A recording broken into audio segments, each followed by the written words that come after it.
আসসালামু আলাইকুম। জয় ফার্মেসি থেকে সবাইকে স্বাগতম। তো আজকে আমি যে ওষুধটি নিয়ে কথা বলবো, এই ওষুধটির নাম হচ্ছে ডিউরালাক্স। তো এই ওষুধটি অপসনিন ফার্মাসিউটিক্যাল কোম্পানি প্রস্তুত করে।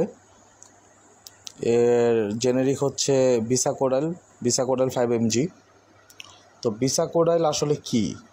তো বিসাকোডাইল হচ্ছে গিয়ে একটি স্টিমুলেন্ট লেক্সেটিভ। এটি অন্ত্রকে সক্রিয় করে তোলে যাতে মল সহজে নিচে নামে এবং মলত্যাগ সহজ হয়। আপনাদেরকে আমি দেখাচ্ছি ওষুধটা দেখতে হচ্ছে গিয়ে এই যে এইরকম হচ্ছে ওষুধটা দেখতে। তো এক পাতার মধ্যে আপনার 20টি ওষুধ থাকে, 20টি ট্যাবলেট থাকে, ঠিক আছে? তো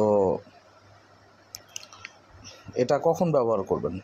কোষ্ঠকাঠিন্য হলে, হেমোরয়েড বা পাইলস থাকলে, ফিশারের সময়, অপারেশনের আগে পেট পরিষ্কার করতে হলে।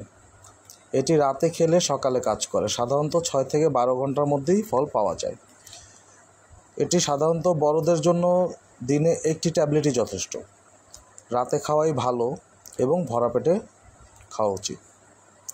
পর্যাপ্ত পানি পান করা জরুরি। অবশ্যই চিকিৎসকের পরামর্শ অনুযায়ী খাওয়া উচিত। এছাড়া বিভিন্ন কোম্পানির লেক্সেটিভ পাওয়া যায়। লেকটুলোজ আছে, সোডিয়াম পিকোসালফেট আছে। তবে বিসাকোডাইলটি বড়দের জন্য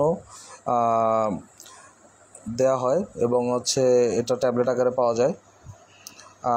এর কিছু পার্শ্ব প্রতিক্রিয়া আছে: পেট ব্যথা, ডায়রিয়া, পাতলা পায়খানা, পানি শূন্যতা বা ডিহাইড্রেশন। নিয়মিত খেলে অন্ত্র অলস হয়ে যেতে পারে, যাকে আমরা লেজি বাওয়েল সিনড্রোম বলে থাকি। তো পরামর্শ হচ্ছে ডিউরালাক্স সাময়িক আরাম দেয় ঠিকই, কিন্তু এটি কোনো স্থায়ী সমাধান নয়। তাই ব্যবহারের আগে অবশ্যই ডাক্তারের পরামর্শ নেবেন। ধন্যবাদ সবাইকে।